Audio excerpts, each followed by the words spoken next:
طلباء کرام کو خاص کر میرا مشورہ کہ سوشل میڈیا میں آپ نہ پڑھیں. آپ پہلے علم دین حاصل کر کے بس اسی میں لگے رہیں، پھر عالم دین بن جائیں گے، مدرس بن جائیں گے، اللہ کرے گا مفتی بن گئے، پھر شاید آپ کو اتنا وقت ہی نہیں ملے گا اس میں پڑھنے کا. نہیں، آپ کا کام نہیں ہے. یہ فارغ لوگوں کا کام ہے جن کو کوئی اور کام نہیں ہوتا. وقت کی قدر کریں. دو نعمتیں ایسی ہیں جن کی لوگ اکثر قدر نہیں کرتے، صحت اور فرصت. تو اللہ تعالیٰ نے صحت دی ہے، وقت ہے، اس کی قدر کر لیں، علم دین حاصل کر لیں. بابا طلباء کرام کو آپ نے ماشاءاللہ مدنی مشورہ عطا فرمایا.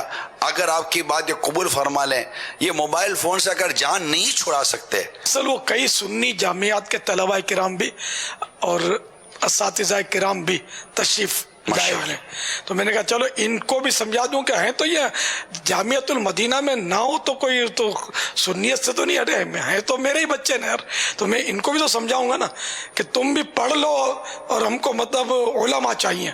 اگر یہ سوشل میڈیا پہ لگے رہے نا تو شاید ٹوٹے پھوٹے ملیں گے. یہ سمجھ بھی بعد اوقات نہیں پڑے گی کہ کیا دیکھنا جائز ہے کیا دیکھنا ناجائز ہے. عورتوں کے معاملے میں، موسیقی کے معاملے میں، عجیب عجیب معاملے میں پتہ نہیں کیا کرتے رہیں گے. عقیدے کے تعلق سے بھی طرح طرح کے آ رہے ہیں اور یہ آگے بھی بڑھا دیتے ہوں گے. توبہ استغفر اللہ.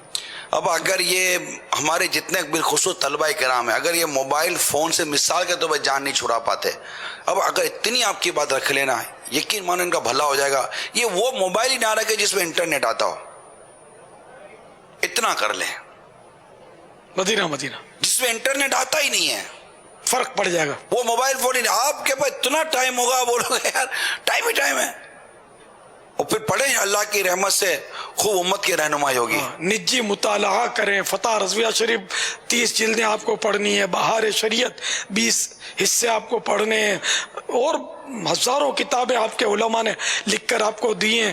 بس کیسے پڑھیں گے آپ؟ یہ سوشل میڈیا کے پیچھے لگے رہیں گے تو علم کیسے حاصل ہوگا؟ اللہ تعالیٰ بچا لے امام علی مقام کے صدقے میں.